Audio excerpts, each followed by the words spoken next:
they're in, whatever size school they're in. Everyone is on a pathway to completing a college-ready curriculum and getting proficient, mastering college-ready standards, simultaneously to completing a critical mass of college credit that gives them momentum towards a post-secondary degree or credential that has value in the labor market. And we defined the floor in early college designs as 12 credits, transferable college credits, inclusive of the important introductory college courses of English composition that you'll find at broad access institutions, and college algebra as the floor. But I emphasize the floor because, in fact, we also aspire to seeing these early college designs, as our highest performing early college high schools do, ensure that students have an opportunity to be on a path to 1 to 2 years of transferable college credit or an associate's degree, which so many of them do earn. And we're also, I would emphasize, we're not just talking about general education and those transfer pathways as general education, but also increasingly focused on career-oriented pathways, including in STEM and technical-oriented programs of post-secondary study. And the other thing I would emphasize is that instructional change is essential to ensuring that these schools can really deliver on this promise for students coming from with all sorts of academic abilities. We want to reach as many students as possible, every student. All means all, and you can't do that without changing instruction in our experience. So the other thing I'll say are things that are not on this slide, but I want to make explicit. Core to under these broad descriptions that I've already outlined are the target population is non-selective. We really try to target low-income and first-generation communities and their students. The college courses are accessible, so by definition for us, it means it's tuition-free. So the institutions really support this for young people. And also the system supports the aspirations of these young people through academic and social support systems and a college-going culture within their schools, so as to support their aspirations to complete college as part of high school and to continue their education. So next slide, please. You know, the goals I just laid out are rather ambitious. I'm glad to see so many of you out in the field there are interested in advancing the same goals. And they certainly give rise to questions about the cost of restructuring the transition from high school to college in this way. And there definitely are some unique costs for doing this, and there's a lot embedded in what I just described. I've tried to capture some of those in the slide here.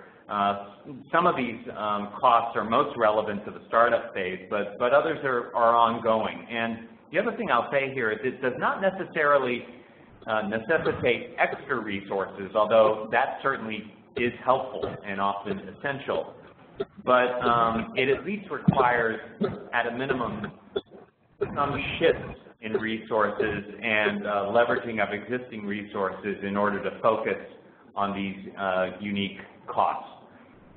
So just for example, to walk through some of these, you know, there definitely need to be resources to support the planning work, for example, to design and forge agreements about the curriculum and course pathways needed to create the scope and sequence that leads to a post-secondary credential for all students. We've seen successful partnerships that often employ a school-college liaison to facilitate the transition, that early college transition for students. And certainly there are planning costs associated with engaging the community and parents to educate them about these opportunities and why these high school experiences are different. To go to the second category of catch-ups and acceleration, there's certainly costs to determining how to pay for the support systems, you know, including things like summer bridge courses, college introduction 101 courses, college seminar courses, which often correspond to students' enrollment in college courses, and there's a support system for them to develop strategies to be successful in those courses, tutorials and tutors, and you know, catch-up courses for students who are behind in math, etc. You can name more of them than I can, but you're going to need, there are costs associated with accelerating students who may not be performing at grade level, and getting them up to speed so that they can be successful in an early college experience. And then, of course, to go to the last subject here, there are also needs to determine how to offer the college courses at no cost to students, no mean fee. So we'll spend a little bit more time on that going forward in this presentation. So if we can go to the next slide, before I go there, I do want to emphasize, I want to circle back to it, because this is really a different way of doing education, the business of education, if you will, for these young people. That is, one way to think about it is we're trying to simultaneously fund both a high school and college experience. It's really important for school and your college partners, your leaders, your partners to support these strategies, that are supporting these strategies, to really be, I think, thoughtful and articulate about what's at stake for the stakeholders here, what's in their interest in supporting these schools. At the start and the end of the day and beyond, they're going to be the ones who really need to have the will to continue to find a way to sustain these strategies. So what I've tried to do here is just to quickly outline, and again, many of you probably know these and are already doing them, but just to be explicit, schools are being held accountable for outcomes such as dropouts and dropout prevention and recovery, and higher graduation and college readiness rates. Colleges are increasingly being incentivized through performance-based funding systems in a number of states and otherwise to improve college completion. Many, even without those incentives, already fortunately have enlightened self-interest in this regard, but it doesn't hurt for them to be reminded about why they should be reaching back early through strategies such as early college to get better prepared students through their doors before they come through their doors. And businesses are certainly looking to expand a better prepared workforce. And families are seeking ways to pay for college, which is, as we know, an increasing escalating cost. So as a way for them to put this within reach for them, it's a huge interest. And for states, it's really important that they understand and support these strategies because they're really in the interest of taxpayers. And I think in this economic environment, it's a tale that has to be told, and the folks on the phone have to be articulate about telling it. For example, it's not only that they're going to get, taxpayers benefit because they get a better educated citizenry that contributes to long-term return on investment because they pay higher taxes, because they have better jobs, and they avoid negative social costs and social services associated with low educational attainment. But also, even in a shorter time frame, we need to make the case that students in these schools move more efficiently through their education toward a degree or credential. And that makes each dollar of investment they make in education systems, both college and high school, more productive. And so just on a quick tangent, I want to let you know about a tool, and then we'll go back to sort of the local. So if you could change the slide here. On a quick tangent, I want to make you aware of a resource that we've developed here to make this point about the economic payoff to state taxpayers of investing in early college strategies, assuming that they hit certain outcomes that we've seen them historically hit. And without explaining every element of the graphics you're about to see, what this is modeling is a user can go in and it's a dynamic tool. It allows users to plug in certain assumptions about graduation, college readiness rates, college credits earned by students, and also it'll estimate based on assumptions that you plug in, but also what we know about the schools and correlations between higher academic achievement and college completion, the cost to completion based on per pupil spending and K-12, per pupil spending at both the K-12 and the post-secondary levels by state. So you can customize this. It'll actually go to the state data for costs. And I've recently written a paper which can be found at the link below there that uses modeling from this tool based on early college results nationally that I welcome you to use, and I hope it can be useful in educating state policymakers nationally. So I wanted to make you aware of that tool, and basically without really explaining what's going on here in this particular graphic, for the most part, based on analyses we've done, we're finding in this particular example, it can be different in different states, but in general, the cost to completion is significantly lower for early college students than for students in traditional high school. So this is a tool that can help you quantify that for state stakeholders. So next slide, please. Now, of course, the argument I just made for a couple of minutes is really about return on investment from a future-oriented perspective, but I know folks are looking for ways now to finance early college strategies. So for the duration of this presentation, I just want to focus on the cost of college courses and how to cover those, because I know that tends to be the most salient question of potential early college partnerships as they're getting into this, and even those who are trying to sustain this work. And you know, again, I'll preface this by saying I'm not going to present answers here. There are no easy answers. I don't know your local context. This is not something that systems were designed to do. So what I'm laying out are strategies that we've seen that people are using. And you have to be really creative, entrepreneurial. You have to know your policy context and how to fully leverage that policy context. And even then, the policy context can shift. So at the end of the day, I'd go back to one of my earlier slides, make sure your local stakeholders are really engaged and know the importance of this to them. But anyway, with all that being said, let me share some of these strategies. I mean, first of all, policy does play a big role because, you know, for example, the states can dictate what state funds can be claimed and how they can be used to support college going by high school students. Some of the enabling policies that we've seen in strong states where this can be supported is those that allow dual credit for high school and college courses, because that really enables partnerships to substitute high school credit-only courses with college courses. So that creates potential for efficiencies in staffing, for example. Also, another policy that we think is favorable is when high schools and colleges can both claim per pupil enrollment funds for dual enrollees, and they're not penalized for serving those students. We call that hold harmless funding. And this is especially helpful for partnerships in states where state support makes up a larger share of higher ed support, which means by extension that the tuition gap will be smaller, because students, even regular college students, are expected to pay a smaller tuition, relatively speaking.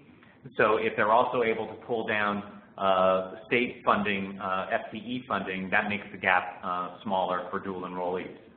Also, some states have made college scholarship dollars available for dual enrollees, such as in Georgia, Tennessee. I know I'm forgetting a state, but they tend to come from states that have separate scholarship funds that are funded by lottery dollars, because anything that's mixed up with federal dollars on this front gets a little bit more complicated. But certainly state-funded scholarship programs, we've seen that used, depending on state rules, for supporting early college course taking.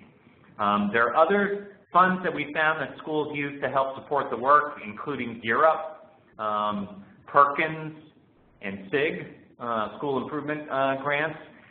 In fact, if you like to do this sort of thing, if you look really closely at the code and the legislation, it explicitly will name, if not early college, although sometimes in some cases it does, but dual enrollment as a priority activity. So it is encouraging partnerships to use those funds if you already get them, or if you want to go for them, to use them for this kind of aligned activity.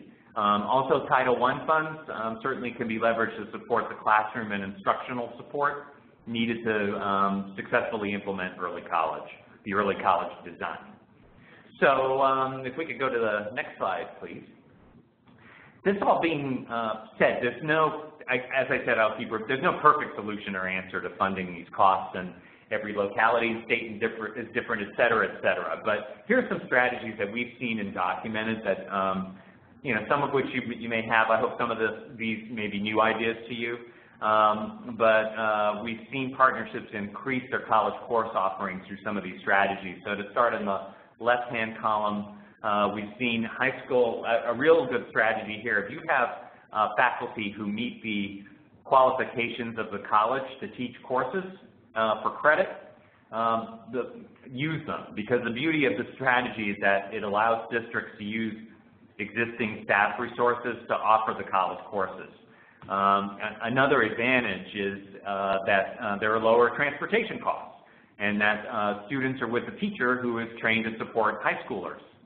Now, there are trade-offs to all of these. One of this arrangement is that students may not get necessarily the full exposure to the college environment, which we think is really an important element of an early college experience. So you need to sort of attend to the need to mix and match the types of course delivery, but certainly this one has the potential to be efficient.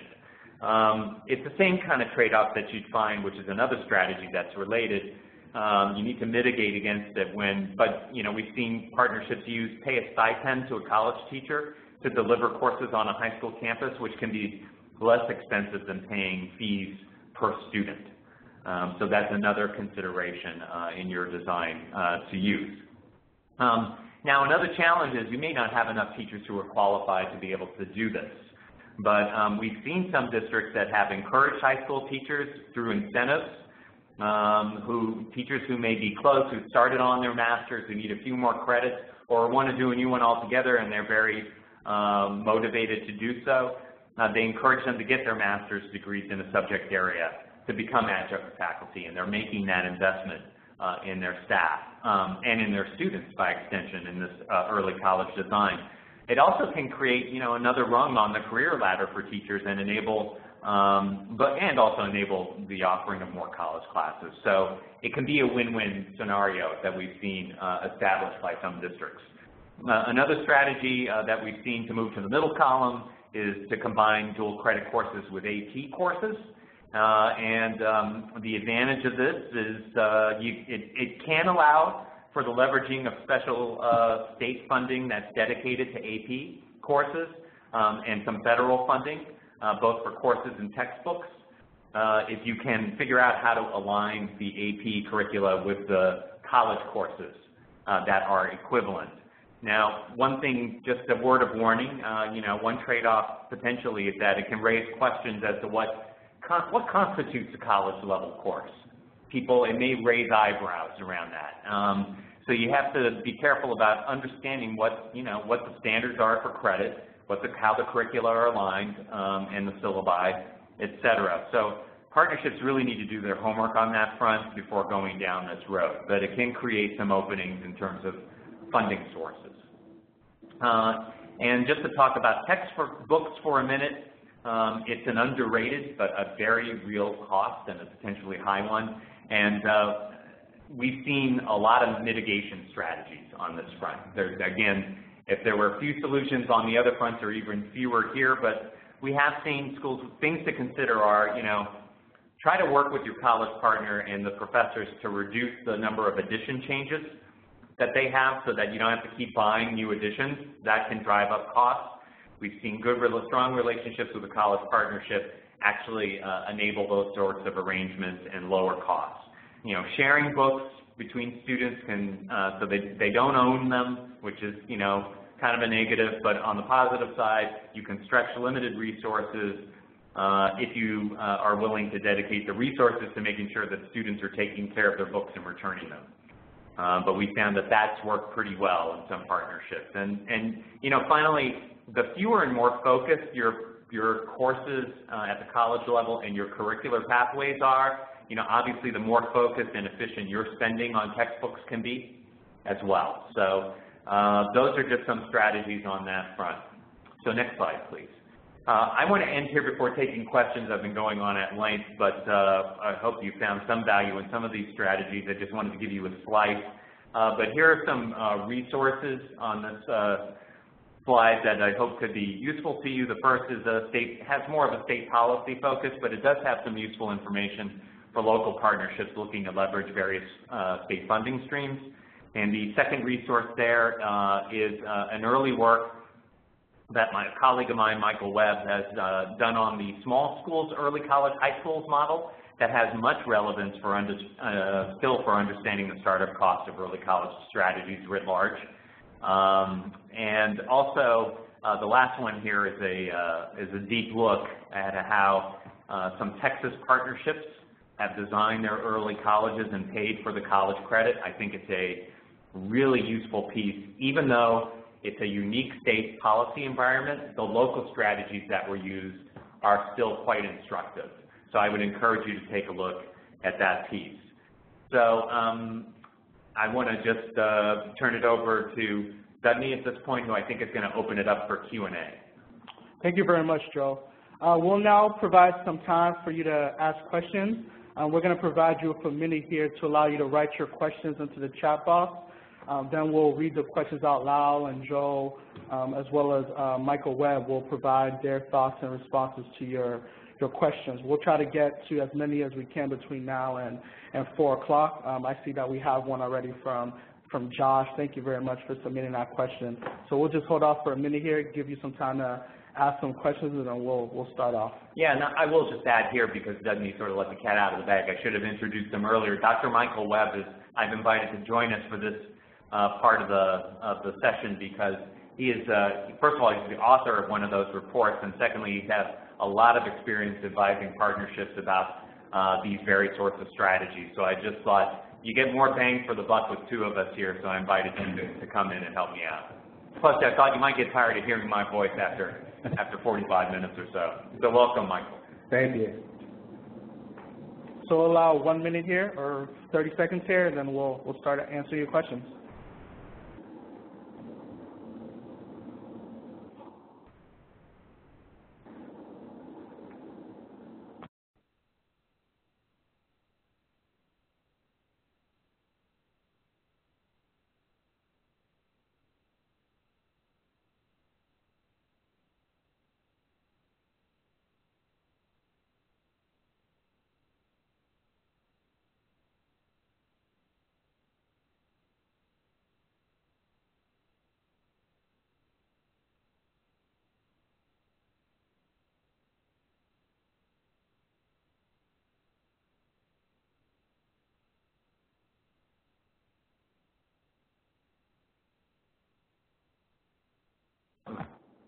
Hi, we're back.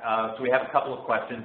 One of the questions that came over the transom here is, have we ever seen any issues with teachers' unions in pushing for these higher ed, in pushing for, we just scrolled down, okay, in pushing for these higher qualifications to allow high school teachers to function as adjuncts? And I would say that in general, this is a very complicated issue. There's a lot loaded into this question. I would say in general that to the degree that you can engage faculty unions early, the earlier the better. So first of all, that's one tenet of my response. Secondly, I actually have not seen this particular problem. I'm not saying it doesn't exist. I haven't seen it in terms of trying to encourage teachers to get higher qualifications, because if anything, the unions actually do say, the bargaining units do see a win-win. They tend to see a win-win in this type of situation, because you're offering a route and you're offering support potentially, right, if you can do that, if you can afford to do that, to upgrade the skills and provide a career ladder for their membership. And so it's not, I've seen more questions, frankly, where you get into a little bit more of the questioning with teacher unions is when you say, I'm going to have a college course offered by a college faculty member on the high school campus for dual credit. That's when you may, in some, heavy union localities and districts, ask some questions. But again, they're not without, potential answers and ways to meet in the middle. And rule of thumb, engage them early. Michael, do you have any other light to shed on this? Well, just in terms of some of the academic areas where it's more difficult to find faculty in the higher maths or sciences, in areas where there are shortages, there's less opposition to using an adjunct or college faculty to provide those kind of advanced courses. So there might even be an issue of being selective about which courses will be taught by college faculty as opposed to across the board, looking at every single course being a dual credit course and being taught by either a college faculty or adjunct. Great. So I hope that sheds some light on this issue. Another question that we received is, can we talk more about the policy environments that allow both high schools and colleges to receive student-based funding at the same time? How does that work? Are there examples of states you have worked with who have recently enacted that policy? If so, how did they do it? Recent is all relative, but I would say I've seen states that have been successful in doing this when you have a coalescence of higher ed and K-12 saying that this is a good thing to be doing, and we have data to show for it. So for example, this is not a recent example, but I think it's the biggest example that I know of in the country is Texas back in 2003, 2004. The previous rule had been, and I have another example too after this, but which Michael knows about. But in Texas at that time, they actually said, well, either the high school or the college, I'm oversimplifying, but either the high school or the college has to claim the per pupil enrollment dollars, not both. And they got, you know, a coalition of colleges and school districts got together and really worked together to convince state policymakers that doing more of this kind of, and it was just at the onset of early colleges expansion there, and also built on a tradition of some dual enrollment programs that were pretty robust. And boy, they were able to push through, and the level of activity, early college and dual enrollment exploded after that. So they really had to make the case, though, with data, with well-respected college and district leaders to make that happen. But that's, in terms of more recent examples, unfortunately, I have a positive and a negative one. I'll speak to the negative, and then Michael can talk about the positive one in California that I think was just recently changed. But in Florida, unfortunately, which has for a long time had a pretty positive funding policy in this regard, they recently, because the state funding environment in general had become more constrained and placed pressure on the colleges, there was legislation recently pushed through. Do you have a seatbelt on? Hello? Did we just have some interference there for a second? There was some recent legislation pushed through which unfortunately requires districts to pay colleges tuition for on-campus dual credit courses, but at the college campus, that is. But so these things can shift. So that's an example of you really need to keep everybody engaged in talking about why this is a good thing to be doing, what the benefits are. I don't know, Michael, so the positive example that I can think of is in California, they long had a policy which really heavily prorated the FTE. I'm on mute now. That the colleges and the, I'm sorry, we're picking up other interference here, but I'm just going to soldier on. But in California, they long had a policy on the books that restricted full FTE funding for colleges and high schools that were engaged in this activity, and there were a coalition of principals, college leaders, from including many from early colleges and middle colleges in that state that worked long and hard to educate state policymakers about why certain types of programs actually needed a latitude from that rule, and they achieved that last year. So if there's a theme here in my remarks, is you can't just go to the code and say it's good or bad and my job is done. I have to operate within these constraints. I think it takes, you know, a lot of local leadership, education, and advocacy work at the state level to keep these things in play, either going from a negative to a positive or keeping a positive a positive.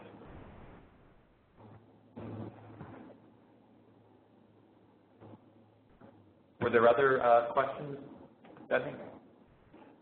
Let's see here. Well, while we're waiting for that, Joel did allude to federal funding and using federal funding to support early college, but a couple of other federal initiatives that weren't mentioned specifically were TRIO, in particular Talent Search and Upward Bound. which are programs that are created to help to create more of a pipeline in preparation for underserved students to become college ready and college successful. And many early colleges have leveraged those TRIO funds to help pay for some of the costs of, for example, tutoring, advisement, improving instruction, summer programs, et cetera. And with respect to No Child Left Behind, not just Title I, but also Titles II, III, and V also provide a means for using federal dollars to support early college activities. Great. Good additional information. So I'm not sure if I completely understand this next question, but someone asked, in cases where students take a course on a campus at a college, do colleges have flexibility to charge costs, and by cost, not sticker price, for the courses? And the answer is yes. You know, under most of the state policies that I know about, with some exceptions, rare, but for the most part, the colleges have the autonomy to charge. The point here is, though, that if you're going to do an early college design and reach the low-income populations that they target and for whom they're effective, you want to be trying to figure out some way to make an arrangement where the student does not have to pay. So let me just say one thing about this, which is really kind of complicated, so I hope I don't confuse folks by saying this, but I do think I've seen a couple of states, I won't name them, but that have recently, and it's apropos to this question, that have recently tried to dictate the type of dual enrollment payment scheme that can be engaged in by local partnerships, by colleges and high schools. So in other words, they might say, if you're doing a college course on a high school campus, the high school must pay the college at this rate. If you offer it on a college campus, the college must waive tuition and the high school must pay it this rate, you know, et cetera. You get the kind of feeling of the flow that I'm alluding to here. And actually, even though that those are based on some clear rationale about the different types of costs associated with those delivery models, one question that I have fielded from locals in the field in those states is that it actually ironically can tie their hands in terms of what kinds of discounts that they can you know, agree on locally that work for them and that cover the costs for students. So ironically, you know, sometimes in the state in trying to systematize these things too much, it may constrain local arrangements and flexibility that can achieve these goals. So I appreciate the question.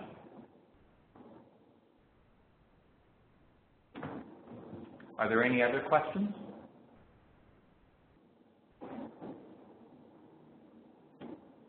In some states, what happens is that both the school district and the institution of higher education can claim reimbursement through either ADA or get paid for through ADA or through FTE reimbursement. But there's also, in cases like that, a cap on the college. So the college can only claim a certain number of FTEs, and after that, even though they have the enrollment, they can't claim reimbursement from the state from that. So once again, as Joe said, it's really important to understand the state policy context and to monitor that regularly because it does change.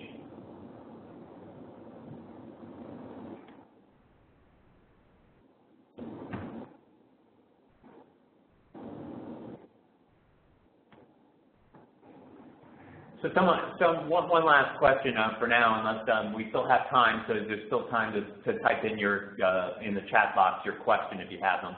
But somebody asked, is this usually found as a school-to-school strategy, or does this have to be something that's done at a district?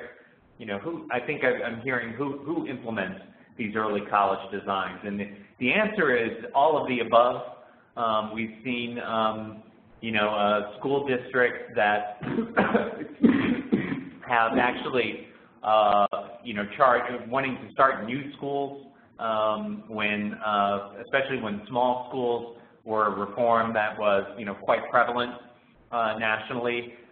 So at that level, there was really more of a kind of a school as a unit of change. And we've also seen college systems, such as City University of New York, really take leadership in working in partnership with New York public schools to start small schools, but also to encourage dual enrollment activity, which can, depending on how the supports are structured, be an early college design. And then also increasingly, and we've done a lot of work in this area and continue to, we are working with district systems because we think that this is a great high school reform and improvement strategy.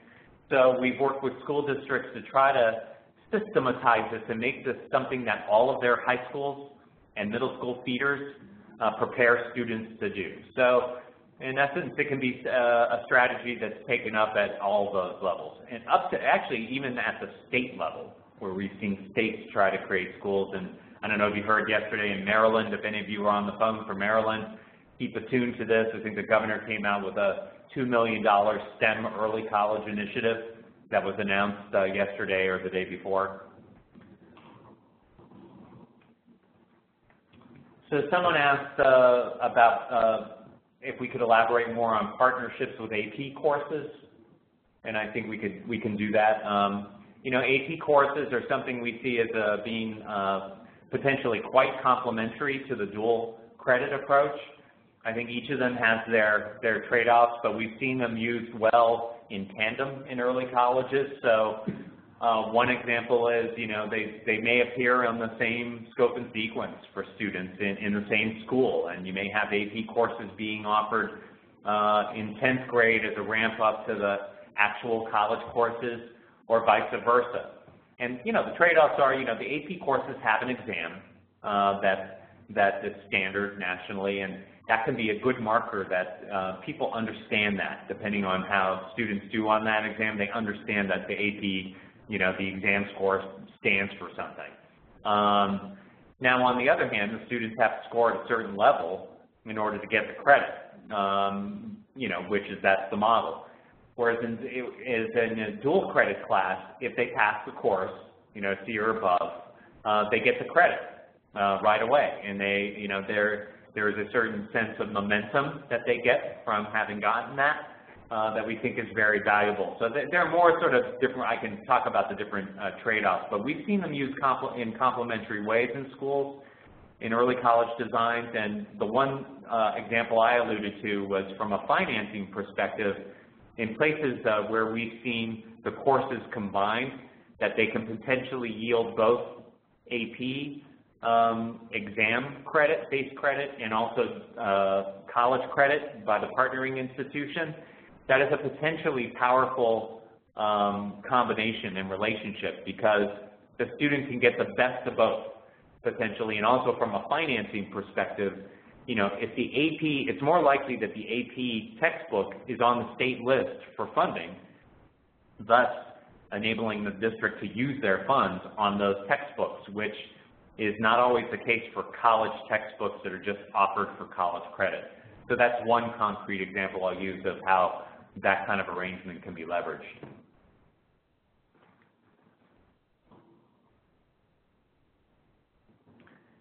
Well, it does not look like we have any more questions, although the ones that we got were quite good and valuable, and I hope they were enlightening for you, as I hope this whole presentation was. So I want to just ask our moderator, how do you want to proceed? We're a little early. Do you want to give a couple more minutes for people to ask, or you want to?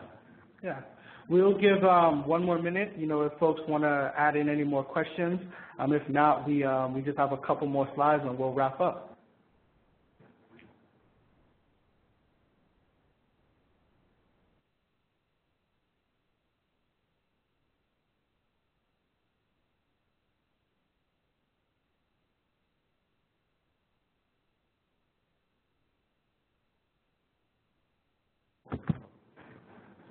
All right. It looks like we don't have any more questions. Thank you for taking the time to ask and for joining us. I just wanted to share this slide with you. This is a short overview of results and services provided by Early College Design Services, which, as Joel spoke about, is a component of the high school through college team here at JFF. We do work with districts and high schools throughout the country to help support the improvement of graduation and college rates for low-income students. We work with them to try to address their remediation rates by supporting early colleges and providing high access, high-level instruction and college credit to all students while they're in high school. And if you want to learn more about our services or contact us, feel free to visit our website at www.jff.org/earlycollege, or you can send us an email at earlycolleges@jff.org. Sign up for our newsletter to hear more about our work and services, including our popular academic residencies. If you have any more questions, feel free to send us an email or give us a call. This webinar has been recorded, and we will post it and make it available to all attendees via email on our WebEx link. And you'll receive a copy of the webinar and the slides that we used today as well. So thank you once again for your time. Feel free to reach out to us anytime if you have additional thoughts. And I wish everyone a great day. Thank you. Thanks, everyone. Bye.